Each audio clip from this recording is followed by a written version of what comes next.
Y en el caso de Gustavo Petro, pues yo estaba convencido que iba a salir también como un paquete chileno, porque lo conozco desde hace mucho rato. Bueno, se eligió presidente y resultó peor de lo que yo pensé. Colombia es uno de los países más corruptos del mundo y ha ingresado a ese club de los mismos con las mismas el petrismo. Entonces, por eso tampoco estamos con Gustavo Petro, con todo lo que él y sus amigos representan. Tanto del Espriella como Cepeda representa, es un pasado que ha sido una desgracia para Colombia.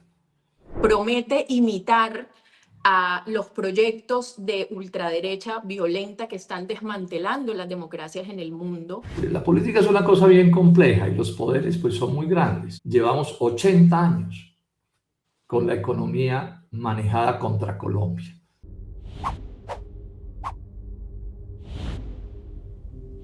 Hola a todos los que ven este canal, La Colombia Nostra, un canal de periodismo para conversar y para tratar de entender cómo funciona el poder en Colombia por estos días, tratando de entender la política y, por supuesto, el momento electoral en el que estamos, haciendo reflexiones lo más alejados posibles del ruido sobre lo que pasó en la primera vuelta, sobre lo que está pasando y sobre lo que viene.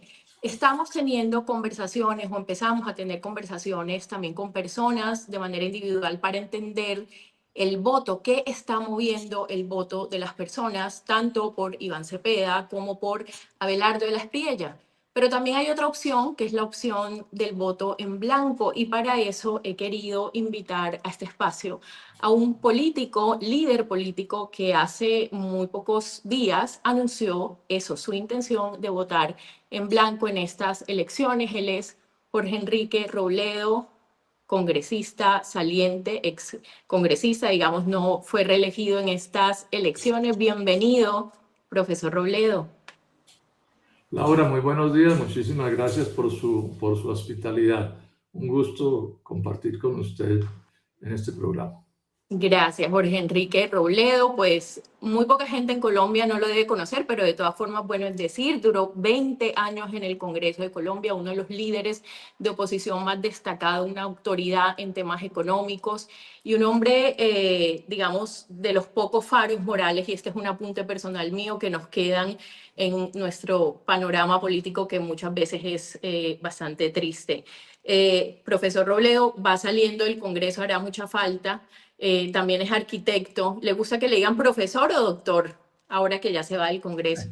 No, como me quieran decir, no se preocupen por eso, que ese es el tipo de cosas que no, me da más o menos lo mismo.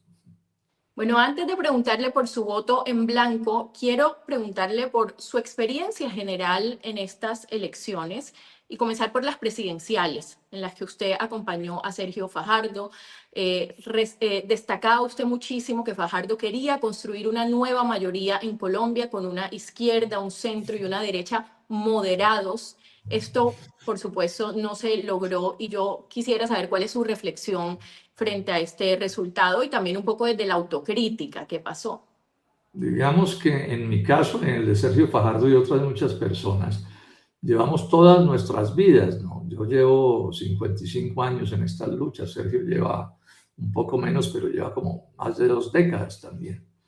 En la lucha por cambiar democráticamente a Colombia, cambiarla en economía de mercado, o sea, permitir que se desarrolle, con unas énfasis que pueden ser diferentes, pero ese es el punto. O sea, entonces, si uno observa la vida mía, yo en 55 años jamás le vendí el alma al diablo. Esa es una figura que estoy usando mucho, porque Gustavo Bolívar dijo que Petro había ganado la presidencia porque le había vendido el alma al diablo. Yo creo eso, y eso incluye todo lo negativo que pueden hacer los diablos. Bueno, Sergio Fajardo hace la alcaldía de Medellín, la gobernación de Antioquia, lo hace súper bien. Todos los diablos se le acercaron pues a ganarlo para sus sectores, y Sergio se ha opuesto también toda la vida en eso. O sea que lo que representamos él y yo y toda la gente que está con nosotros, por razones del tiempo no doy más nombres, pero somos gente que estamos en política, pero estamos en política de una manera completamente diferente a la que se ha usado en Colombia desde, digamos que todo el siglo XX y el XXI, originada en el Partido Liberal y Conservador, que Gaitán llamaba los mismos con las mismas. Eso se desdobló un poco después de la Constitución del 91 y ha ingresado a ese club de los mismos con las mismas el petrismo. Entonces, por eso tampoco estamos con Gustavo Petro, con todo lo que él y sus amigos representan. Eso sería un poco mi visión más general de esta posición mía, que es la de toda la vida, y estaré con ella pues hasta siempre. ¿Y por qué cree que, digamos, los colombianos no se inclinaron por esa opción en la presidencia? Bueno, porque pues, la política es una cosa bien compleja y los poderes pues, son muy grandes. Entonces, digamos que el fenómeno de la estrella, llamémoslo así, pues tiene que ver que hacia allá se movió todos los mismos con las mismas, todos están allá. Todos. Si usted en ese momento ya mira las cosas con cuidado, ahí está el Partido Liberal, el Conservador, la U, el Cambio Radical, el Centro Democrático, porque eso es lo que él representa y es de lo que ha hecho parte toda la vida. Ahora se nos viene a presentar como un distinto, por supuesto, o sea, no es distinto ni como abogado, ¿cierto? Porque como abogado, pues ya le conocemos sus hazañas. Y en el caso de Gustavo Petro, pues yo estaba convencido que iba a salir también como un paquete chileno, porque lo conozco desde hace mucho rato. Bueno, se eligió presidente y resultó peor de lo que yo pensé. La verdad es esa, la capacidad de Petro para equivocarse es sorprendente. Muy parecido en los asuntos medulares a todas las conductas de la tradición liberal conservadora, llamémoslo así, del Frente Nacional y todo lo que viene ahí. Y la candidatura de Iván Cepeda pues representa al pie de la letra eso, no hay un solo desacuerdo que Iván Cepeda haya planteado. Entonces, en esas circunstancias, pues estuvimos en una situación tremendamente difícil porque estábamos enfrentando los grandes poderes. Bueno, y nosotros no hacemos política de corrupción, ni con plata, ni con negocios, con esas cosas, como se mueven en general ellos. Entonces, por supuesto que no fue nada fácil la campaña de Sergio. Sin embargo, yo me declaré muy satisfecho a la hora de la votación porque 1 millón de votos de ese tenor son muy importantes y sobre todo porque queda prendida esta opción. O sea, nosotros con 260.000 votos en Bogotá y más de 100.000 en Medellín, quiere decir que vamos a estar, Laura, presentes en las próximas elecciones. Y así yo no vaya a ser candidato a nada, y Sergio ha dicho que él tampoco, pues vamos a seguir preocupados por los asuntos del país. Usted siempre se ha enfrentado a los grandes poderes en Colombia y llegó a ser en varias ocasiones uno de los senadores. En el 2014 creo que fue el más votado de lista abierta en el Senado. Y aún así, digamos, en estas elecciones seguía en las mismas enfrentando a los grandes poderes y no le fue tan bien. ¿Qué hizo o qué no hizo en esta campaña para que se diera ese resultado? Digamos que el país se polarizó en los últimos años, como yo no había visto antes. Y en esa polarización, cuando el país se polariza, un país cualquiera se polariza, los que no están en esa polarización quedamos en unas condiciones supremamente difíciles, porque somos atacados desde todas las áreas, en general mintiendo con lo que somos. Entonces, yo diría que eso explica pues el resultado de mi caso. Es una competencia tremendamente difícil. Yo ya llevaba 4 años por fuera del Senado, ¿sí? Y bueno, esas son las cosas que pasan en política. Y bueno, uno las asimila como realidades. Pero, repito, voy a seguir pendiente de los problemas del país. Ya ahorita al final le quiero preguntar para dónde va a coger, pero quiero aterrizar en el asunto del voto en blanco que usted anunció. Usted sacó un video en sus redes explicándole a la gente, para la audiencia de este canal, quisiera como que me recordara esos argumentos suyos para decidir votar en blanco en esta segunda vuelta. Sí, nosotros, recordemos esto, nosotros ni Sergio ni yo somos caudillos dueños de un partido. Tenemos un Comité Ejecutivo Nacional de Dignidad y Compromiso, nos reunimos empezando esta semana, ¿cierto? Sí. Y por unanimidad, después de conversar entre nosotros, oír las distintas opiniones, pues quedó claro que había distintas opiniones entre nosotros. Y entonces encontramos que lo mejor que podíamos hacer era dar libertad de voto. O sea, quienes estamos en Dignidad y Compromiso tenemos distintas opiniones. En mi caso, yo anuncié ya voto en blanco. ¿Por qué voto en blanco? Pues porque los hechos me dicen que tanto del Espriella como Cepeda es un pasado que ha sido una desgracia para Colombia. Precisamente estaba mirando ahorita estadísticas de desempleo y de pobreza y esto es una vergüenza. Las condiciones de vida y de trabajo de los colombianos son espantosas. Se están yendo millones para el exterior porque no tienen oportunidades. Los niveles de corrupción son también pavorosos. Y esas dos opciones, ¿sí? Repito, representan pues tiene sus diferencias, como todo en la vida, pero yo diría que en lo medular, en lo fundamental, son idénticos. Así ellos digan que no, porque su negocio es decir que son muy diferentes, pero bueno, los que somos más veteranos no nos dejamos engatusar con esas cosas. Entonces, ante esa realidad, pues yo no tenía otra opción que votar en blanco. Pues, en el caso, pues, en mi caso y en el de mis amigos, ¿cierto? Y otros más que estoy viendo yo que va a aparecer un voto de castigo, ¿cierto? Inclusive de gente que estuvo con Gustavo Petro, pues porque es que lo del Espriella, pues es el continuismo de todo lo fracasado antes del 2022. Digo yo fracasado no para unos cuantos, porque aquí hay unos cuantos que les vayan, digo yo para el país. Y los que están con Cepeda son los fracasados en estos 4 años, que para efecto práctico da lo mismo si el fracaso es muy viejo o es más nuevo. Entonces, en esas circunstancias, yo me traicionaría a mí mismo, Laura, si votara por cualquiera de ellos. Ahora, si me hubiera ido con cualquiera de ellos antes, en mis últimos 55 años, pues estaría como un príncipe, ¿cierto? Pero por supuesto que esas cosas no las puedo hacer. Yo entré a la política en 1971, siendo un estudiante, con una idea clara que se la recomiendo a los jóvenes, con vocación de servidor público. O sea, yo entré fue a prestarle un servicio a este país, no a volverme rico, ni a volverme importante, ni a volverme famoso, ni a lagartearme en nada, ni a convertirme en una revista enfermo por figurar. Ese tipo de cosas no son conmigo. Y pues terminé llegando al Senado, y en el Senado no le vendí el alma al diablo, seguí siendo básicamente el mismo que era, con los mismos amigos, defendiendo las mismas ideas, y eso es lo que estoy ahora. Sí, todo eso que usted dice es cierto y como yo decía al principio, usted es de los pocos faros morales de la política que nos queda. Pero yo sí quisiera entender un poquito más los argumentos de ese voto porque, y es una reflexión que me hago como ciudadana incluso, y creo que mucha gente se la está haciendo. Tenemos, por supuesto, un proyecto de país que es el que propone el petrismo, ya lo conocemos, ha estado vigente estos 4 años, hay asuntos de corrupción probada, hay muchísimos errores, si se quiere. Digamos, yo misma como periodista recuerdo que fui de las primeras que contó los clanes con los que hizo campaña y con los que se definió la segunda vuelta hace 4 años. Pero al frente tenemos un proyecto, profesor Robledo, que promete imitar a los proyectos de ultraderecha violenta que están desmantelando las democracias en el mundo. Tenemos un proyecto liderado por un abogado, usted mismo lo ha señalado, amigo, no solo abogado, sino también amigo de mafiosos, declarado amigo de mafiosos, con vínculos con la ultraderecha antiderechos del mundo,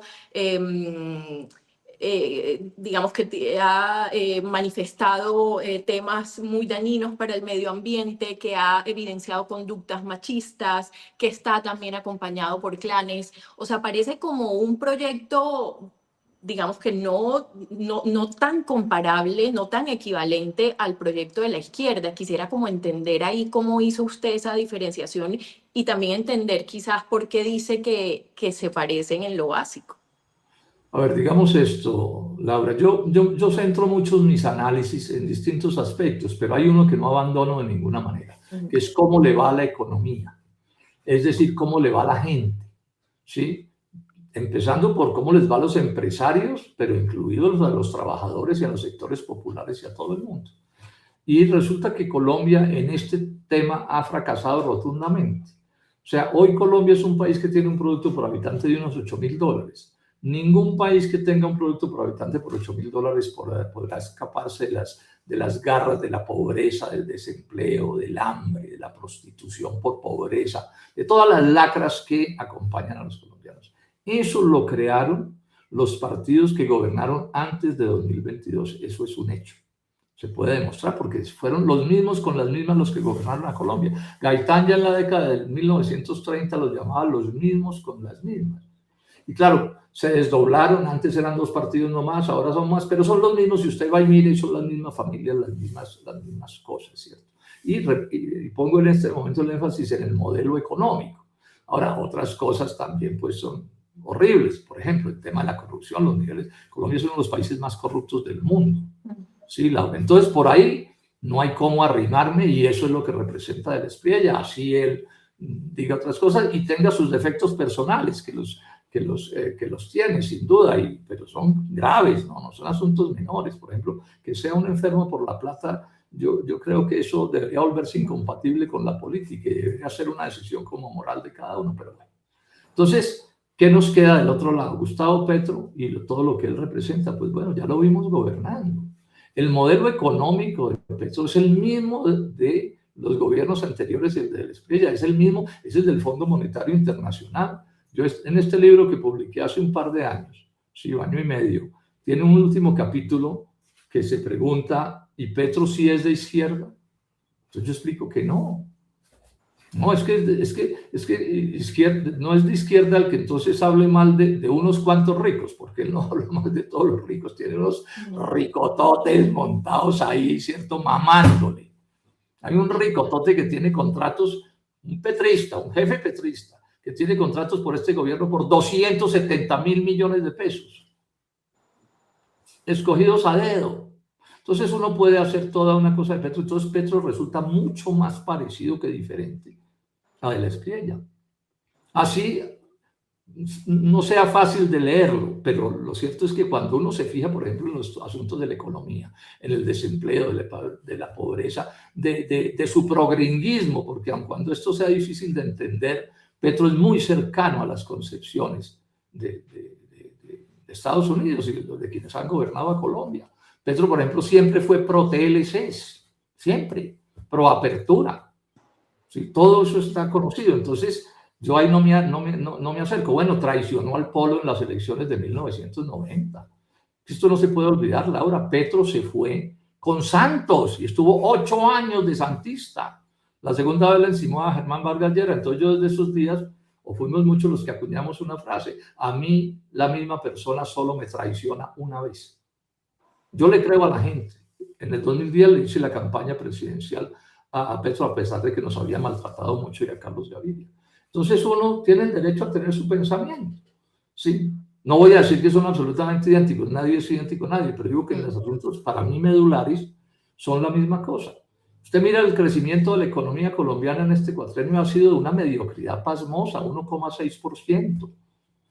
Alguien calculó Colombia para llegar con ese crecimiento a $30.000 por habitante, salirnos de los 8.000 y llegar a 30.000. ¿Sabe cuántos años nos gastamos, Laura? Nos gastaríamos 100 años. 100 años. ¿Qué va a poder haber desarrollo agropecuario en Colombia? Que de tanta demagogia que hace con eso, si estamos dedicados a importar de Estados Unidos todo lo que podríamos producir y cada vez está peor. Ahí están en aprieto los ingenios vallecaucanos porque el país lo inundaron de alcohol carburante y se están quebrando las empresas. Y así podríamos decir otras muchas cosas. Sí, pero este aspecto para mí es medular. Porque si no hay soberanía nacional, no hay nada. O sea, si Colombia es un país vasallo de otros poderes, nunca podrá resolver sus problemas. Nunca. Sí. Y a la luz de lo que está ocurriendo en países como El Salvador con Bukele, países y modelos que quiere imitar a Abelardo de la Espriella, ¿no le da un poco de inquietud que en 4 años alguien le diga que su voto en blanco equivalió a irse a ver ballenas? No, no tiene por qué. Primero, ese chiste de las ballenas es un chiste flojo. Ahí lo que hubo fue que votamos en blanco. Y claro, a las fuerzas que quieren que uno le venda su voto o le regale su voto, pues eso les duele horrible. Pero el punto central fue que votamos en blanco. Y claro, los petristas se llenaron de dolor porque votamos en blanco, pero bueno, esa es una decisión de Sergio y mía en esa fecha, y ahora la repetimos, y es un voto tan respetable como el que más. Entonces ahora aquí uno se le tiene que arrodillar a A o a B para que su voto sea respetable, Laura. No caigamos en ese engaño, eso es un engaño canalla. Es tan respetable como cualquiera votar en blanco, o votar por A o por B que no sea producto de la corrupción, ¿sí? O no votar. Todo eso es un derecho legal. Sí, o el que escribe encima del voto por Tarzán, eso también es un derecho. Entonces ahora nos van a satanizar los unos y los otros, una gavilla entre los unos y los otros, porque no le vendemos el alma al diablo. Eso al final es la explicación. Eso yo tengo. Este libro está casi que escrito explicando qué es lo que pasa en Colombia y cómo estos personajes que se dicen el cambio, pues no son el cambio.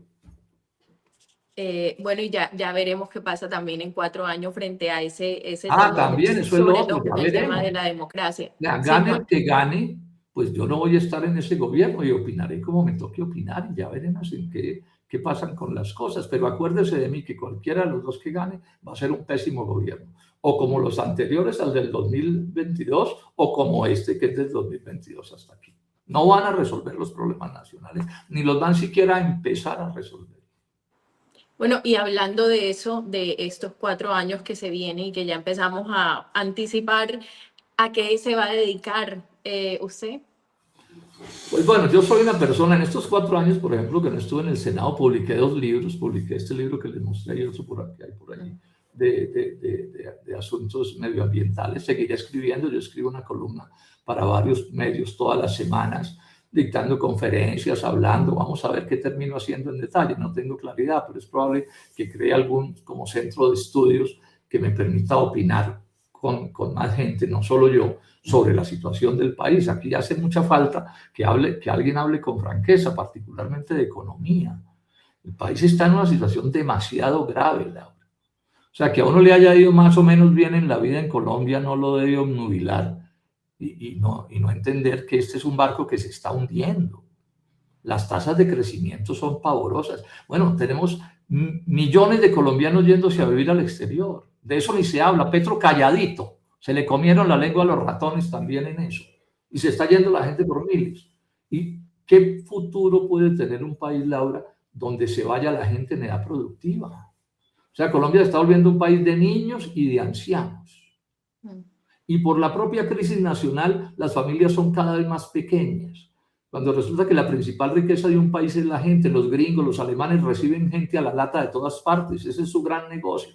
Y de aquí se expulsa la gente por el modelo económico y social, y de eso ni se habla. Nadie habla de esto. Ninguno de los grandes poderes de Colombia habla de esto como un gran problema. Gravísimo. Bueno, entonces aquí hay unos que tenemos que decir ciertas verdades. Entonces seguiré opinando hacia el futuro. Digamos, sí, pero con una lógica de preocupación genuina por el país. Yo repito, doctor Petro, usted lleva 4 años gobernando a Colombia. ¿Por qué no habla de que el país se está desocupando y que un país que se desocupa no tiene futuro? Porque él es cómplice de eso que está pasando. Siempre ha sido cómplice de eso que está pasando. Porque además la gente se está yendo porque el modelo internacional, el modelo económico internacional, Laura, que nos impusieron es de destrucción del aparato productivo colombiano. Si usted revisa las cifras de la industria, hoy tenemos menos industria que hace 20 años. Si revisa el agro, la misma cosa. Cada vez los empleos son más precarios. ¿Sí? O sea, el problema es de una gravedad extrema. Y los que mandan en Colombia, los que han gobernado, pues se hacen los pendejos. Y el otro que está gobernando también se hace el pendejo. Ese no es problema. No. Sí, los migrantes somos una región de 5 millones de personas. Pero ¿usted no cree que Petro, no digamos porque el candidato no es Petro, es Iván Cepeda, que Iván Cepeda en ese ejercicio de oposición y de pensamiento crítico que usted propone y que usted va a seguir haciendo en Colombia es más controlable que un proyecto que pone en riesgo la democracia como el que promete la Espriella? Eso habrá que ver lo que pasa. Cuando uno u otro, el que se suba, ya veremos qué pasa. Pero lo cierto es que todos pierden el año. Yo fui profesor toda la vida, 26 años profesor de tiempo completo. Y hay una cosa que descubrí. La escala de valores de mi universidad era de 1 a 5. Entonces entendí una cosa, que hay unos que pierden el año con 2,9 y otros con 2 y otros con 1 y otros con 0. Pero lo pierden todos. Entonces lo mismo le pasa a estos personajes. Yo no voy a entrar pues aquí con un microscopio electrónico, ¿cierto? A buscarles las diferencias para poder venderle el alma a alguno de esos diablos. No, todos pierden el año. Que cada uno le ponga la nota que quiera, ¿cierto? Sí, pero en mi caso pierden el año, con uno o con el otro. Entonces, si pierden el año, yo como profesor, en este caso en política, ¿cierto? No le puedo regalar el 3, ni el 3,1, ni el 3,5, porque ya perdió el año. Eso sería corrupción, ¿cierto? Cuando un estudiante mío pierde el año, lo pierde. Así lo pierda con 1/10, no importa. Porque lo otro sería corromperme, ¿sí? Para calificar. Profesor Robledo, Colombia es un país en el que no se ha terminado una elección cuando ya arranca otra. se viene el año entrante las elecciones locales y usted acaba de decir que si bien Sergio Fajardo y usted no van a ser candidatos, pues sí están contando con un respaldo que pudieron ver, digamos, de manera concreta en estas elecciones, que han pensado buscar candidatos, están viendo líderes, ya han hablado de eso, porque ya eso se está definiendo en las regiones No, para buscar alcaldías y gobernaciones.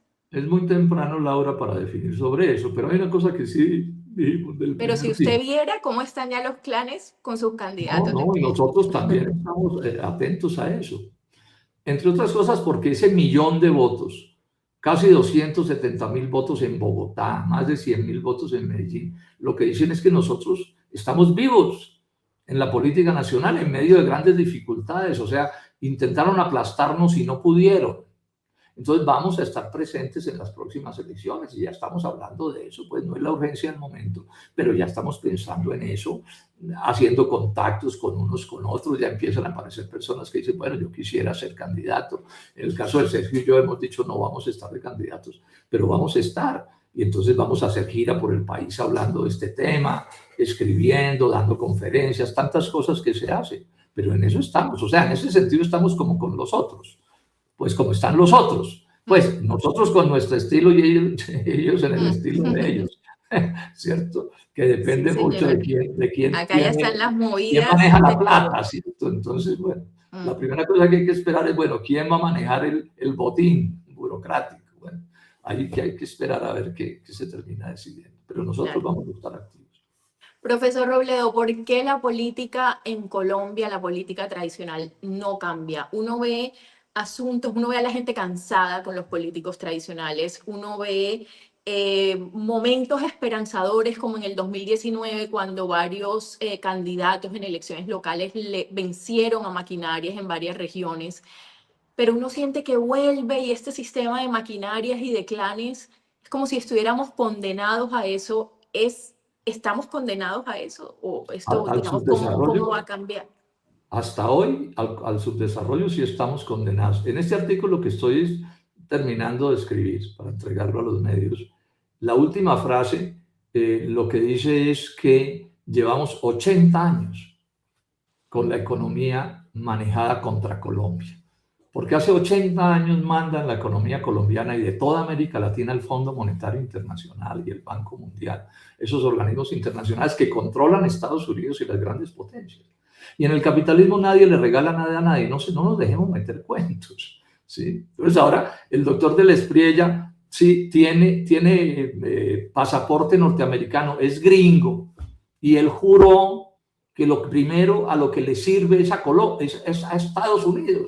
Y ahora nos lo quieren poner de presidente de Colombia y ya salieron a defender eso como si fuera un asunto menor. ¡Qué desvergüenza! El capitalismo es un sistema de competencia, Laura, y si usted tiene este programa, yo tengo uno parecido, si podemos nos quebramos mutuamente, usted me quiebra a mí, yo la quiebro a usted. Ese es el capitalismo. Trump dice, está dicho en sus documentos oficiales, América para los norteamericanos. Entonces yo entiendo que un colombiano cualquiera puede nacionalizarse en Estados Unidos, pero un presidente de Colombia no le puede vender el alma al diablo de esa manera. El doctor de la Espriella, si gana, tiene que renunciar a la ciudadanía norteamericana. Le toca renunciar, es una vergüenza. Los colombianos nos tenemos que unir en eso. Los gringos no regalan nada, ni los franceses, ni los alemanes, ni los japoneses, ni los chinos, ni nadie. Si nosotros no defendemos a nuestro país, no tenemos futuro. Entonces, ¿qué es lo que nos ha pasado? Que aquí llevamos 80 años haciendo lo que dicen los del Fondo Monetario Internacional. Y claro, ahí estamos como estamos. Ningún país que haya seguido las orientaciones del Fondo Monetario Internacional ha salido del subdesarrollo. ¿Por qué salió del subdesarrollo Corea? Porque no se aplicaron esas orientaciones. ¿Por qué salió del subdesarrollo China? Porque no se aplicaron esas medidas. ¿Por qué Japón pudo mantenerse en el desarrollo? Porque no se aplicaron. ¿Por qué Canadá pudo avanzar? Porque no se aplicaron. Pero aquí a nosotros nos tienen con eso. Y este es el debate principal. Pero claro, este debate que es el principal en Colombia no puede darse porque yo quedo pues como un monstruo que me atrevo a hablar de estas cosas. Pero resulta que como yo no le vendí el alma al diablo, pues tampoco le vendí pues mi capacidad de expresarme. Y eso, este tema que acabo de mencionar, lo demuestro aquí, pero con pelos y señales. Pero repito la frase de Trump, América para los norteamericanos, como documento oficial del Departamento de Estado. Y al doctor Petro eso le parece un problema menor. Y al doctor de la Espriella también. Y entonces discutamos. O sea, ¿un gringo puede ser presidente de Colombia? ¿Aceptarían los gringos en Estados Unidos que el presidente de Estados Unidos fuera un colombiano? ¿O los franceses lo aceptarían? ¿O los alemanes? A mí no me sorprendería que lo acepten, porque este es un país demasiado confundido, demasiado corrupto políticamente. Lo han corrompido, no la gente de Colombia es súper buena, en todos los sectores, soy muy respetuoso de eso, pero la confusión de este país es enorme porque ha habido una especie de lavado cerebral. Y nos embolatan, todo el tiempo se discute lo secundario, no lo principal. Profesor Robledo, bueno, la falta que va a seguir haciendo su voz en el Congreso, pero ya tenemos oportunidad, como usted bien señala en sus libros y en sus columnas, de seguirlo oyendo.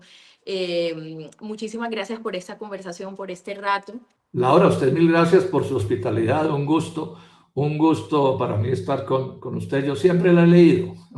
Yo soy un lector de los medios y leo a todo el mundo. Sí, y siempre le he leído y la felicito. Ha hecho un trabajo importante en su vida. Gracias, gracias. Honor que me hace. Muchísimas gracias a todos los que vieron este episodio. Por favor, no olviden suscribirse a este canal. Nos ayuda muchísimo ahí en la campanita y compartir este video, esta charla con el profesor Jorge Enrique Robledo. Nos vemos en la próxima. Muchas gracias, Laura, y a quienes nos vean.